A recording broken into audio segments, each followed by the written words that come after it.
नमस्कार। भोलेनाथ की कृपा आप सभी पर बनी रहे। स्वागत है आपका मेरी और एक कहानी में, जिनका ना आदि है ना अंत है। ऐसे हैं भगवान शिव। भगवान शिव के अनेकों नाम हैं।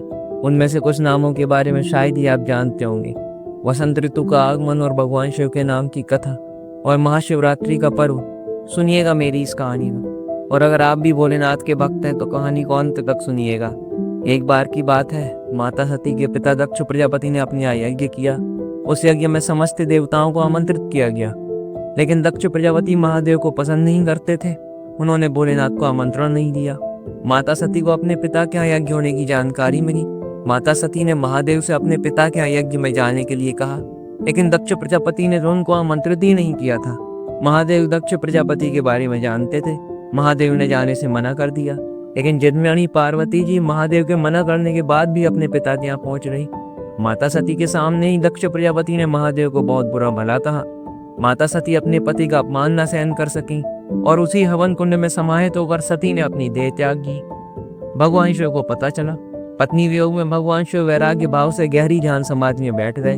और तभी वहीं तारकासुर नामक एक राक्षस को भगवान शिव की समाधिस्थ अवस्था का पता चला। वह जान गया कि भगवान शिव का अब ना तो ध्यान टूटेगा और ना ही वे सती के वियोग में दूसरा विवाह करेंगे। तारकासुर ने तपस्या की और ब्रह्मा जी से वरदान मांगा कि शिव जी का पुत्र ही उसकी मृत्यु कर सके। वरदान मिलने पर तारकासुर ने सभी देवताओं को पराजित कर स्वर्ग पर अपना अधिकार कर लिया। देवलोक में त्राही त्राही मच गई और तब देवताओं के अनुरोध पर प्रेम और काम के देवता कामदेव ने शिव जी का तप भंग करने के लिए वसंत ऋतु को उत्पन्न किया। और इसी वसंत ऋतु में ही कामदेव ने अपने बाणों से भगवान शिव का तप भंग किया।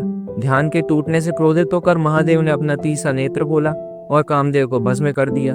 और तब जाकर कामदेव की पत्नी रति ने भगवान शिव से अपने पति को जीवित करने के लिए तपस्या से प्रसन्न होकर शिव जी ने रति को वरदान दिया कि कामदेव अब उस रूप में तो नहीं आ सकेंगे, लेकिन हर वर्ष इसी वसंत ऋतु में प्रेम और काम रूपी सौंदर्य के रूप में प्रकृति में व्याप्त रहेंगे।